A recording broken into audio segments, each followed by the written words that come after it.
Hi, Mike Overy from the BDC Experts. Welcome to BDC Tune-Up Tuesdays. Subject matter today, why have a service BDC? Well, let's start, first of all, in that service drive. Don't take my word for it. Go down to your service drive at 7 o'clock in the morning. Watch the reaction of your service advisors with customers. At 7:30 in the morning, when they have a customer standing in front of them and the phone rings, should they answer it or should they let the phone ring? So you see, service advisors cannot win. If they pick up the phone with a customer in front of them, that's an insult to the customer who's trying to get to work and trying to get out of your service drive very quickly. If they don't answer the phone, the customer's reaction is, no wonder I can never get through to this service department. They never answer the phone.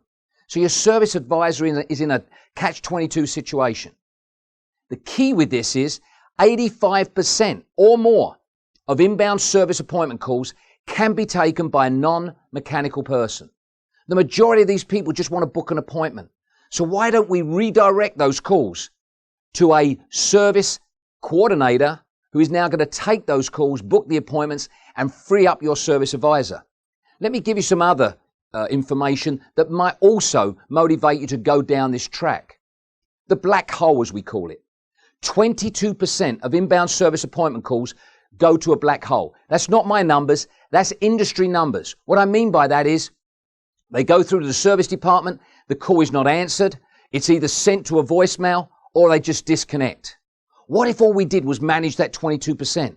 What sort of service revenue would that bring into your department? And more importantly, how would it impact your capacity? Now let's talk about the service advisor. If those calls are now redirected, so the phone is not ringing, it's now going to free up your service advisor to go one-on-one with the customer, spend quality time with them.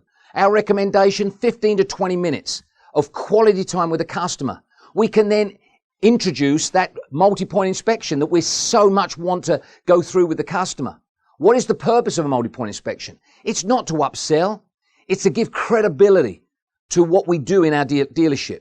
If we start it early, if we start it on the first service of this customer and we continue that, then when it does get to a point where it goes into a yellow or red situation, the customer's saying, I've been here now 3 or 4 times. It's been green. They haven't been asking me to do work. It gives you credibility. Why don't we do the multi-point inspection every time? Most of the time it's because service advisors are doing multiple things. And so consequently, they can't go through that multi-point inspection to the degree they should. Now, let's go further on that. Let's take it away from the inbound call. Because there's a lot of service managers out there and even dealers out there saying, we've been doing this for the last 20 years. We're okay. So now let's look at the outbound impact. 40% of the activity that's generated from a service BDC should be from outbound, where we're making outbound calls, where we're managing your customer base. What if we could now manage the customer? I'm going to ask you a question now for all those service managers out there and dealers out there. Is that vehicle in your service drive because the customer decided to bring it or you managed them there? If it's because the customer decided to bring it, your service revenue will be on a roller coaster ride. If we now manage them there, we're now going to get much more consistent revenue. We're going to get much more consistent capacity in our service departments. And consequently, we're in control. And more importantly, the customer's more satisfied because we're now taking the responsibility to manage their maintenance. So what sort of outbound calls would we be making? Decline work. Give you some examples here and some recommendations. Decline work. There's only 2 reasons why people decline work. One is convenience. The other one is money. So if we had a follow-up process and we had an engine, i.e. the BDC, that is now following up those customers, we do a 3-day and a 45-day. Why 3-day? Convenience. Why 45-day? If it's money, the customer has to get more money in their pocket and they have to get another paycheck before they're going to consider whether they do that decline work.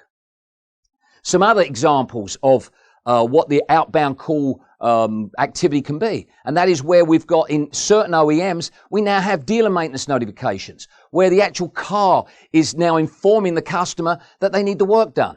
The sad part about it is the conversion ratio on those is very low. Why? Because once again, we're relying on the customer to basically book their appointment through the dealership. What if we had an engine again, which I call the BDC, where they're picking up those opportunities and now we're managing those customers? There's many others. There's many targeted campaigns we can do.